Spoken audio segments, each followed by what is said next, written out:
A money machine! There it is! Hey, is that the same people? Rich banker men from Germany, flying under the banner of the Red Shield. They finance both sides of the war. We must hurry! That's him, the Red Shield courier! Shoot him! No, I'm not shooting anyone. Damn it, Pie! What? He beat everyone back with the news of the war and told England that Napoleon won. The Red Shield bankers in London pretended that England was doomed and started selling their English stocks. The English went into a selling frenzy to get rid of worthless English money. But the English won, right? Of course they won, but it was a trick by Red Shield. They waited until the stocks plummeted to pennies and then bought England back for nearly nothing. What? They did that? How?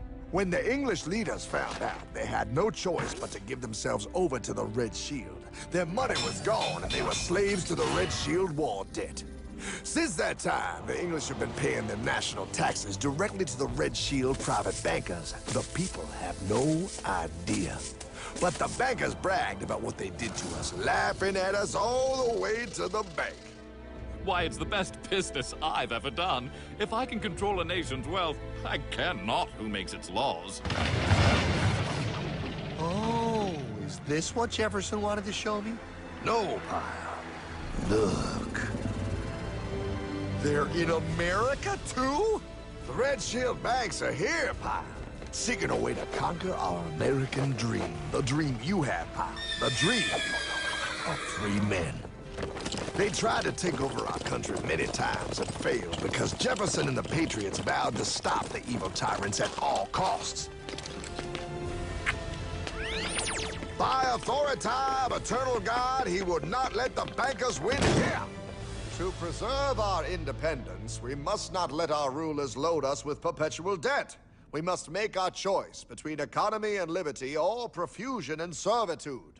Wow. I place economy among the first and most important of Republican virtues, and public debt is the greatest of the dangers to be feared.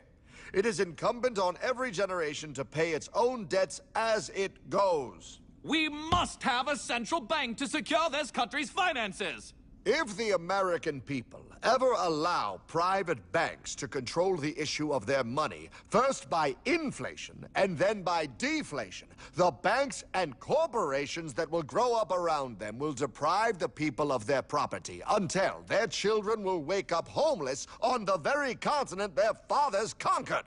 Jefferson, you're mad. This country will have a central bank. Who's that? America's first Secretary of Treasury. Alexander Hamilton? Not for long. Aaron Burr, Thomas Jefferson's vice president. They didn't take too kindly to our first Sec Treasury. Sweet shot, Burr. The first attempt at a central bank only lasted 20 years, and we shut it down. But the bankers tried again against Old Hickory President Andrew Jackson. You are a den of vipers and thieves. I intend to rout you out, and by the eternal God, I will rout you out. After surviving an assassination attempt, Jackson finally defeated the bank in 1836. When asked what was the greatest accomplishment in his life, Old Hickory replied, I killed the bank. And those were his last words. I killed the bank. And with real money backed with real gold, our country experienced the greatest boom in any nation's history. Oh, it was beautiful, pal. But the bankers, greedy for more power and wealth, were concocting their most ambitious plan yet to once and for all take control of the finances of the United States. In 1910, a secret meeting was held at a J.P. Morgan estate on Jekyll Island off the coast of Georgia. This meeting was so secretive, so concealed from government and public knowledge that the 10 attendees used code names. I am clearly the richest man, so I should be the one to run the super-secret central bank. I own all the oil in America. I'm clearly richer than you will ever be, hula girl. I should run the super-secret central bank. You're nothing compared to me, lube job. I shall run the secret bank. Silence!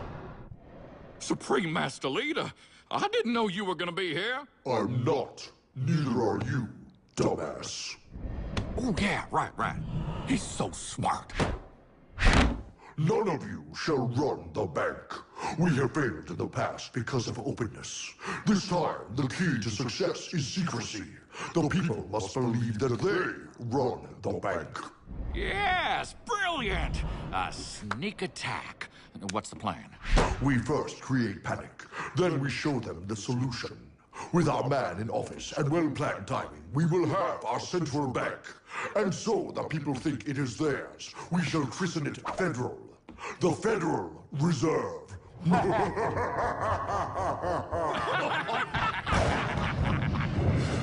They struck on December 23rd, 1913.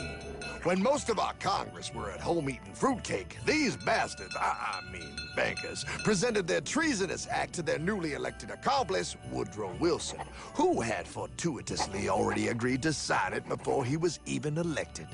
Wait, the IRS? I thought we always had the IRS. No, pal. They did this to us too.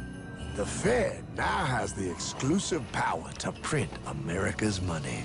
They loan this money to our banks and our government at interest, putting immediate debt on our own money, printing more and more, so each dollar they print becomes worth less than the one before.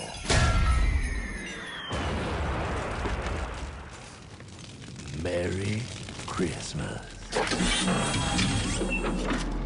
What in the hell is that? That, pal, is how our government now must pay back these debts to the Fed. Your taxes do not go to your government. They don't? It's the greatest theft in human history. But, oh, okay, I mean, I sort of get what you're saying, but it's all so confusing. And really, Hartman, I don't see how it affects me at all. If I had more money, none of this would have happened. Hartman?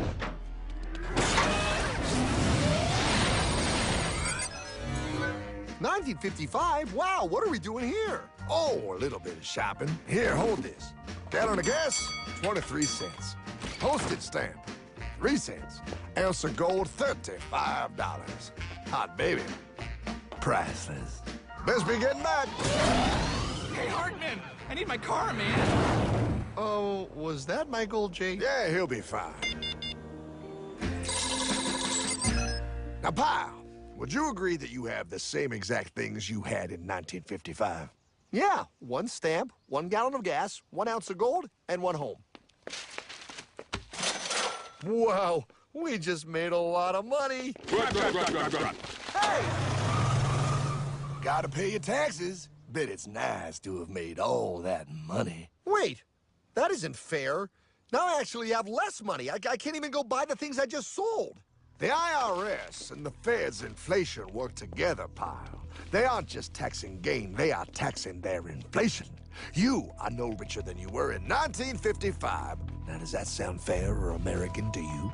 Yeah, but I mean, who doesn't hate taxes? I hate the IRS anyway. Pal, the higher they make the inflation, the more your money they take. It's thievery. You're not paying taxes on any more. You are paying taxes on the same, and now you have less. They take our property away right in front of our eyes, just like Thomas Jefferson said they would. What's that? Oh, they found us! Quick, my sword! What sword? We don't need your banking machine! I'll condemn you to die, damn it! Die! Pile! The Yankee bogey on my 9! Take him at his knees!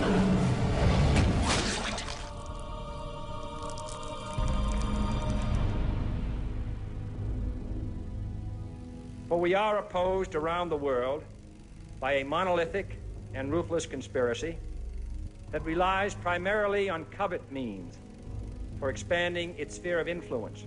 What's happening? Where am I? I believe perhaps you understand now, pal, but you are afraid. JFK. Hartman, what does this have to do with my house and my dog? Oh, okay, that's enough. I want to go home now. This is the last president to stand up to the Fed. You must see. On June 4, 1963, President Kennedy signed Executive Order 11110. This executive order empowered the U.S. Treasury to issue real money without the Fed. It would have worked. Kennedy's plan to dismantle the Federal Reserve machine had begun. But 6 months later, John F. Kennedy went to Dallas and never returned. No way. No way they could do that. The new president, Lyndon Johnson, threw out Kennedy's order. And since JFK, no president has dared confront the secret powers behind the Federal Reserve. They consolidate bigger and bigger banks, print more and more money, accountable to no one, decimating our nation's wealth for the benefit of a few. Why? Why do this? If they hurt us, it hurts the global bankers too. No, Pyle. They are protected. They are too big to fail. But I'm not. Those sons of bitches! Sons of bitches all.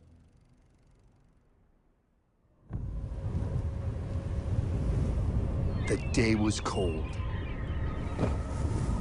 The wind sharp and strong.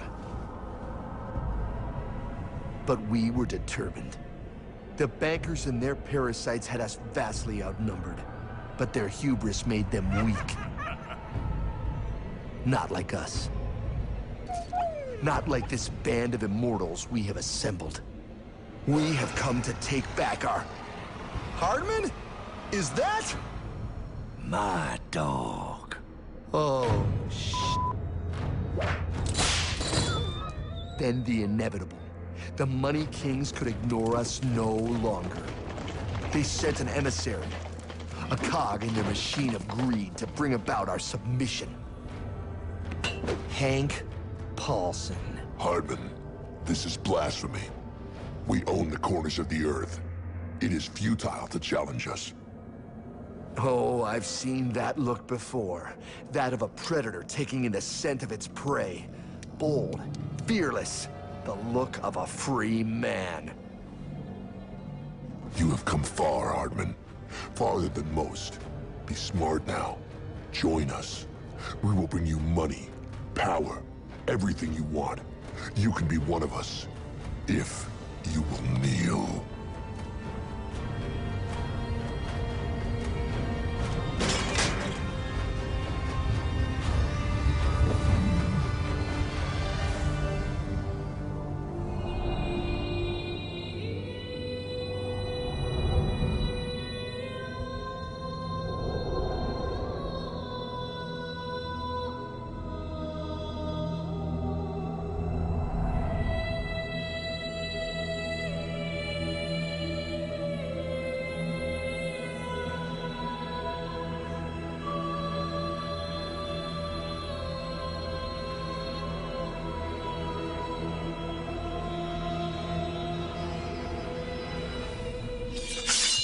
Madman. You're a madman. We're offering you everything. What do you think this is?